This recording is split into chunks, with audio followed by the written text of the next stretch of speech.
When I found out I was going to be a parent, I immediately felt a lot of anxiety and worry. So I went on to BetterHelp to try to look for a therapist to help me with that. My relationship with my family and with my boyfriend and with myself were suffering. I really needed help. I was ruminating a lot. Really getting those thoughts out to a therapist and getting feedback was just life-changing. Discover what BetterHelp Online Therapy can do for you. Visit BetterHelp.com today.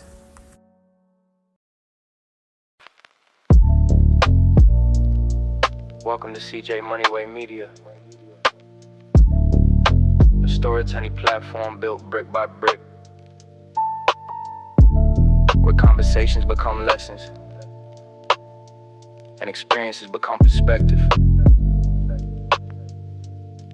This is the mindset of a panther, moving with patience, discipline, and purpose. From podcasts to books to media storytelling, CJ Moneyway brings voices, journeys, and real conversations to the forefront. You're now listening to the CJ Moneyway Show. What's up, my good people? Welcome to the CJ Moneyway Show, powered by CJ Moneyway Entertainment and Bleav Network, where legacy is the mission and ownership is the strategy.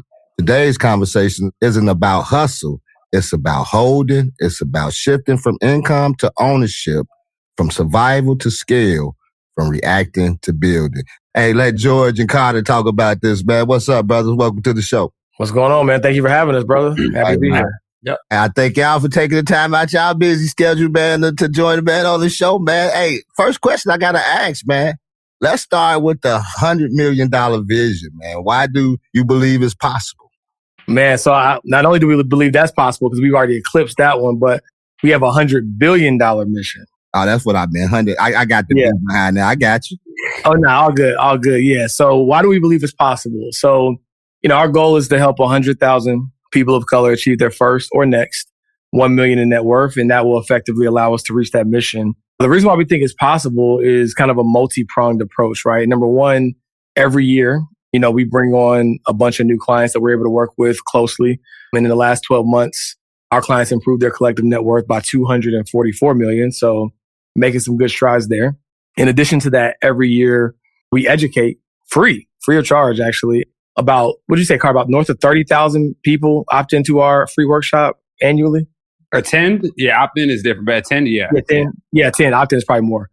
So yeah, about 30,000 that we actually get a chance to touch and teach and speak to every year. And obviously all of them don't necessarily become clients, but they get a chance to hear our strategies in order to go back and implement them in their own respective lives. And that kind of creates a trickle-down effect for how they're able to build wealth in their respective communities. And last but not least, we are thought leaders in our respective industries, right? CPAs see what Carter has done. Financial advisors see what I've done. And we're able to help them build their infrastructure to be able to serve people in the way that we've been able to serve. So you kind of add all that together over the 15-year career that I've already had.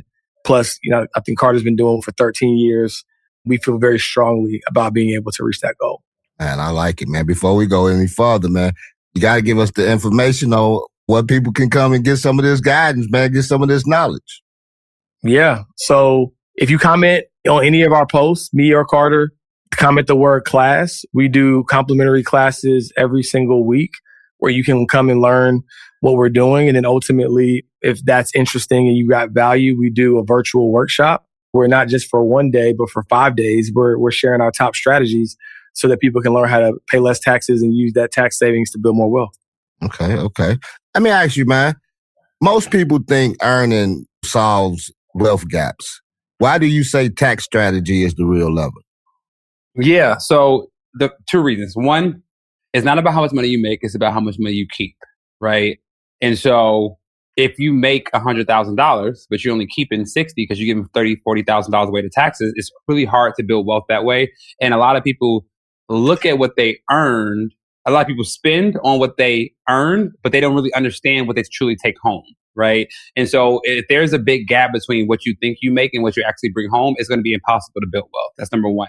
Number two, taxes is everybody's largest expense. Whether you know it or not, taxes is everybody's number one expense. So if we can eliminate your number one expense, then we just put you on a faster track to build true wealth. And I tell people all the time, like, one of the easiest ways to make money is to figure out how to legally pay less taxes. Like if you go from having a $30,000 tax bill to having a $5,000 tax bill, you literally just put $25,000 back in your pocket every single year.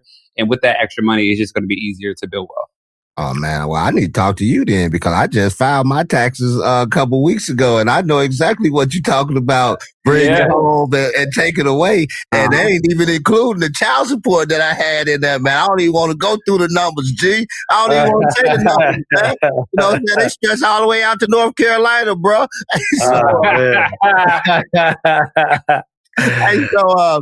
So what separates hustlers from holders?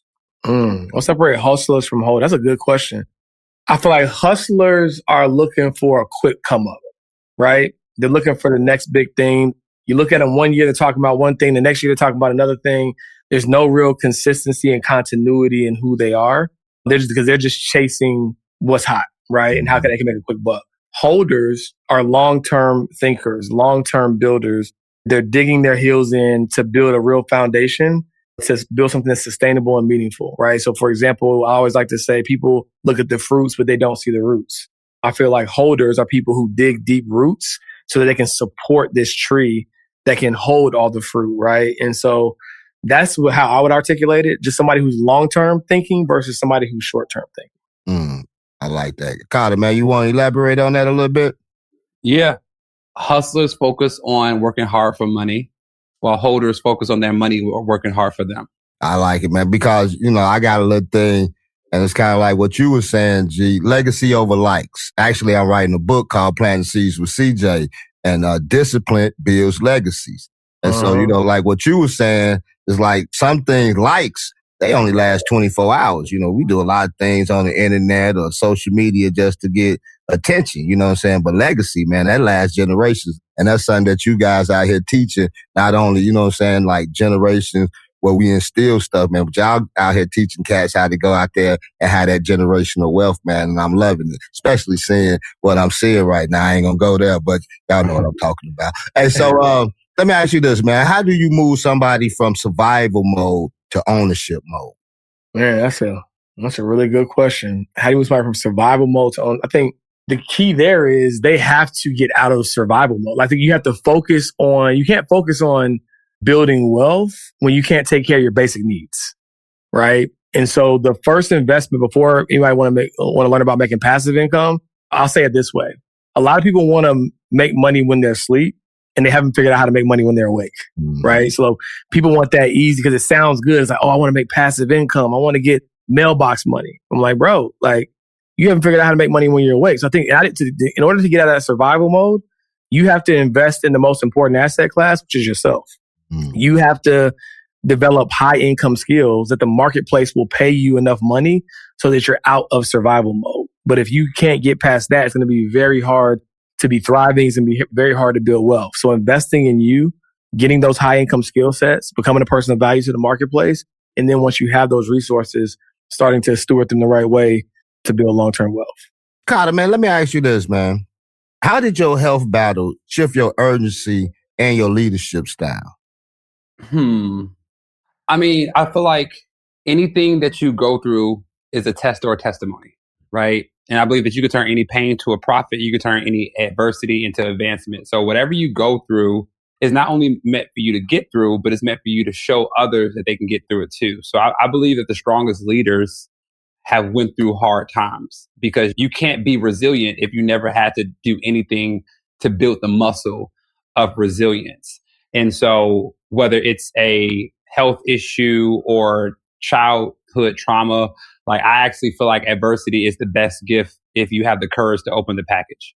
So it's just, having that courage to open the package and having that approach to be able to meet people where they are and lead them the right way, I think is a skill that everybody could use, especially when it comes to building the business similar to what we're building. Man, I like that, you know what I'm saying? Because you do, a lot of times you go through tests, you go through trials, you know what I'm saying? Tribulations, and life ain't just for you. You know what I'm saying? It ain't just for me. And like you said, if I can open up and give my testimony, because there's a lot of brothers out here, man, that need what G got to say, that need what Carter got to say, that need what CJ got to say, because, man, there's a lot of brothers out here lost, as you was talking about earlier, George, with the survival mode. Like we're in survival mode out here on the streets, you know what I'm saying? In our minds, period.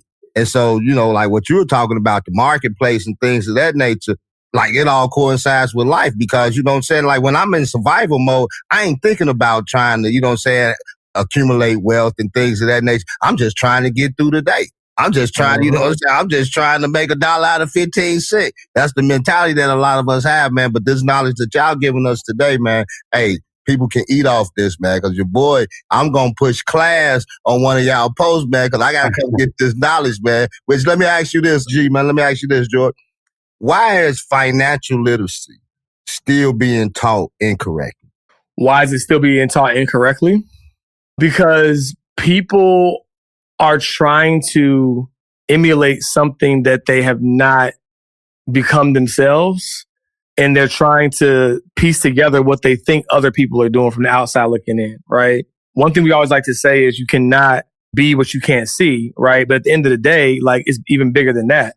Like you have to be able to understand what it takes to build wealth at the highest level before you can teach somebody else. You got a lot of people who are teaching things that they haven't done themselves. Mm-hmm. You know what I'm saying? And it's as simple as that, right? They'll see a sound bite, they'll see something that's a popular topic and they'll try to relay that message and they haven't done it themselves. And when you haven't done something yourself, you don't understand the nuance, you don't understand the context, you don't understand what happens when something goes wrong, and you're giving people half-baked information. And as a result, now you're perpetuating something that other people can't even fully grasp. And so I think that it's simple, like just only teach what you know and what you've done. If you do that, I guarantee that there'll be a lot less misinformation online and a lot less people just trying to teach something so they can make a quick buck. Hey, let me ask y'all this, man, because Carter, you from Chicago, G, you from North Carolina, man. How did you two guys meet, man? How did y'all connect and build this powerhouse? You know what? I always tell this story. I'm going to let Carter tell it this time. Oh, man. We got a cadence, man. We got a cadence. You always tell the story. No, it's funny because our team just posted it on our story. So we met back in 2019 at a conference. And as you can imagine, CJ, at financial advisor conferences, there's not many brothers there in the first place, not many people that look like us there in the first place, let alone, with considerable amount of swag. So when we saw each other at the conference, it was like the Spider-Man meme. It was like, you're me, And we decided to go to lunch that day to just, have a conversation on how we're building our businesses, to learn from him and to learn from me. And it turned out that we were building our business in a similar way. And so it was like, hey, man, like we should, like, I don't know nobody else that has the goals that I have, right? I am the black sheep of my family. I am the only entrepreneur. So we met every 2 weeks for, I want to say like north of 2 years, right? Just masterminding. I'm bringing information. He's bringing information.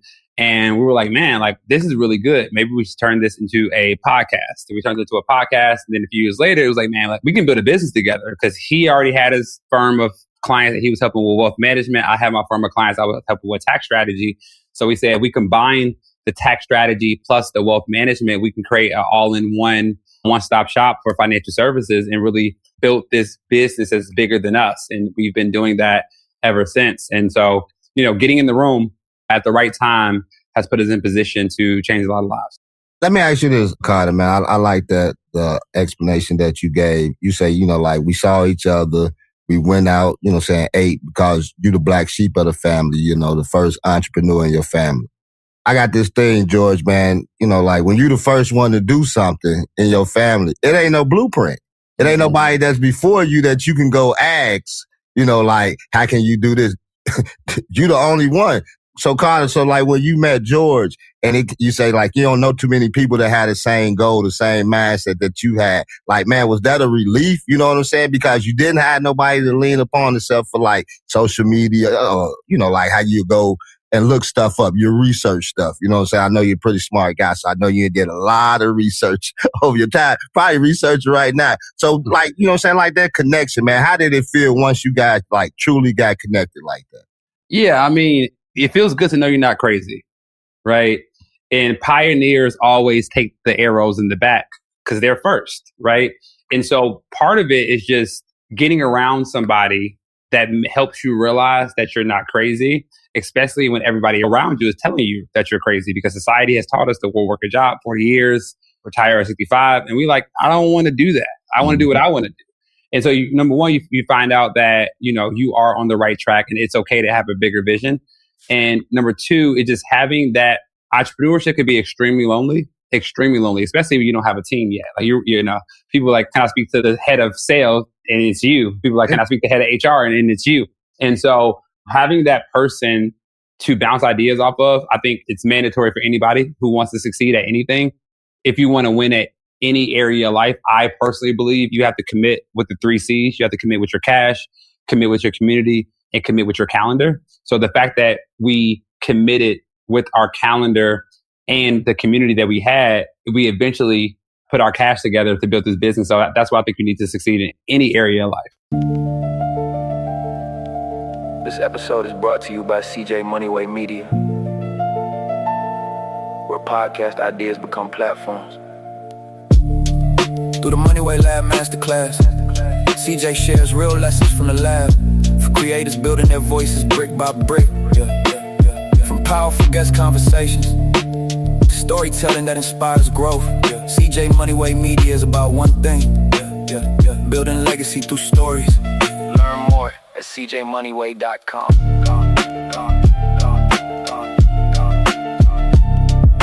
Music style. Let me ask you, G, man, on top of that, you know what I'm saying? Like, when your family, you know, your family, friends, people that you close to, like Carter was saying, people saying that you crazy. A lot of times when you start doing stuff that's off the cup, like he say, you know, people, like my wife like that, 9 to 5, you know, expect you. That ain't what I want to do. You know what I'm saying? Like, that ain't my vision. And a lot of times, you know, people can't see your vision. So let me ask you this, George, man, how did you persevere going through some of the challenges, you know, saying within your own family, within your own friends, till you met Carter, man? How was that like? Yeah, I think the first thing is you have to remove dependency, right? Because when someone isn't sending you money on the first of the month to pay your bills, like, yes, you love them, yes, you care about them, but if we're being honest, the opinion only carries so much weight, right? So that's the first thing. The other thing is, I would say just stacking proof, right, over and over again, because it's not for them to understand, it's for them to see. It's almost like you got on glasses right now. I'm not sure what the prescription is, but if you hand them over to me, I'm pretty sure it's not going to be as clear for me as it is for you, right? So it's almost crazy to think that if God gave you a vision, that someone else is going to see it as clearly as you. But when you build it and they can't ignore it, then at that point, it's like, oh, so like you almost have to be okay not getting the approval. You have to be okay being misunderstood. And if you can get past that, that's half the battle, because now you just focus your energy on building. And then when they see it, it'll be undeniable, right? It's like the building is there. Like, what more do we have to talk about? So for me, it was just a matter of focusing on what I could control and not alienating the opinions of people I cared about, but just understanding that it's not for them to understand, it's for them to see. I like it, man, because, you know what I'm saying, a lot of times, because one of my slogans, Carter, is, what are you doing when ain't nobody giving you no applause? What you doing, you know what I'm saying, when you by yourself? And like George was saying, when I go on interviews, I say this to them. I'm like, once you get over the fact that you in tune with your vision, regardless of what anybody else think or whatever, that you have made up your mind that I can't unsee what I saw. You know what I'm saying? I seen it, but I can't help it if you haven't saw it. You know what I'm saying? Because a lot of times people can knock you off your square because we listening to the wrong people, because they can't see the vision. So they, like Carl said, you crazy. You don't know what you're talking about. You can't amass $100 billion. What is you talking about? That's stupid. But look at my brothers right here. They did it. He said, that was dead, CJ. We ain't went past that now, man. Hey, so let me ask y'all this, man. Give me a little perspective of each individual podcast, man, and the podcast that you guys got joined together and your business venture, man. Yeah, I mean, it's pretty straightforward. So there's a lot that comes in when we help our clients with, you know, comprehensively. We help them pretty much in almost every area of finance. But what our claim to fame is you're probably already overpaying in taxes, right? And if we can help you stop doing that, that's going to free up resources. When you have those resources, it probably will make sense for you to invest. And so Carter focuses on showing them the tax strategy on how to save the money, right? And keep the money in their pocket. And I show them now that they have those resources, what can we do to multiply it, right? So our individual segments, he's talking about taxes, I'm talking about investing in wealth building, and our joint segment is a combination of the two. In our joint segment, also we sprinkle in a little bit of entrepreneurship and business, obviously, because we built a business together. And a business can be one of the biggest catalysts to people building wealth, because wealth is made through concentration, but it's preserved through diversification. What I mean by that is your business is your most concentrated asset, right? And then as it profits, you take the profit and then you invest the money in diversified ways. So that's essentially the long or short of it in terms of our respective platforms. As far as our joint business venture, yes, we educate at scale and we teach people the strategies, but we also own and operate a wealth management and tax advisory firm. We take on hundreds of new clients every single year who want to build more wealth and save money in taxes. And we actually celebrate them every year at our annual event called Wealth Weekend on their various net worth milestones, right? So whether they achieve their first 100,000, half a million, million, 5 million in net worth, we actually celebrate them at our awards show every year. And that's the long or short of it, man. But our whole mission is how can we decrease the wealth gap? How can we keep families together? How can we preserve legacies and really change the narrative? Hey, man, let me ask y'all a question, man. You say y'all have an award show every year. Where it be at? You know, is it random places or is it North Carolina? Is it in the Chi? Where is that, man? It's in Atlanta, Georgia, July 17th through the 19th. It's been in Atlanta pretty much every year. And it's an amazing ceremony. We celebrate our peers. We celebrate our clients. And it's, you know, people get celebrated for a lot of things, not for building wealth. And we want to change that narrative. I asked, man, because I wanted to know if your boy CJ Moneyway came to y'all show, man, came to the thing, can I get in, man? Do I get a, you know what I'm saying? Absolutely, brother. Absolutely. Hey, Absolutely. Hey, yeah. Man, you guys way ahead of me. You know what I'm saying? And so I'm learning, you know, I bring people on my show that I can learn from myself. You know what I'm saying? Like, I'm the first audience. That's what I tell people. I'm the first audience. And I ain't got a whole lot of tools in my toolbox from a lot of people that I bring on, man. And so I love it that you guys are sharing, you know what I'm saying, what you know and giving the advice, what you guys can do for people. And I know it can go deeper. And so, hey, yeah, y'all got to check out George and Carter, man. These boys up to something. $100 billion caught my eye right off the jump, man, because $100 billion? Wait a minute, man. They talking Elon Musk money, man. Come on. Hey, so let me ask you this, man. What mindset shift must founders make to scale properly? What mindset shift must founders make to scale properly? I would say you have to understand the power of team, right? So people build the business and you build the people. So you have to shift from a technician, because many people, you know, they get good at something and they develop an identity around the thing that they got good at, right? Like, I'm really good at this thing. But in order to build the business, you have to shift into visionary. You have to shift into leader, and you have to focus on building people, right? And you have to get rid of your scarcity mindset. You have to get rid of your limiting beliefs that only you can do something, that you're the best person to do something. Because if you want to truly build something of massive scale, it's not going to work if you're at the center of it. The analogy I always use is, if you walk into Charles Schwab, do you think you're going to talk to Charles? Right? Yeah. So you have to build a business that can outlive you, which means you have to remove yourself from the day-to-day operations, which means you have to put in infrastructure, systems, processes, procedures. We all can agree that McDonald's probably makes one of the worst burgers we've ever tasted. At least the worst for you. But why are they one of the most successful? Because they have a business system, right? But if the owner of McDonald's got fixated on, man, I want to be the best burger maker ever, do we think we would see the McDonald's that we have today, right? He had to focus on, what does it look like to build this business system? So for our business, to speak specifically, we look at our business like an airplane, right? And there's a lot of course, people that go into play to operate that airplane, but there's a few main functions. Number one, you got to have somebody that can fly the plane, someone that can see where we're going, where are we landing, where are we going to next, right? That's the CEO, that's the visionary. Then you have to have somebody who can get people on the plane, right? It's like, okay, this is a beautiful plane, but if there's nobody in the seats, right, there's no point in taking off, right? i.e. getting new clients. Then you have to have somebody who can take care of the passengers, because if they have a bad experience, they're going to leave bad reviews and you're not going to get people on the plane the next time, right? So who is taking care of the passengers?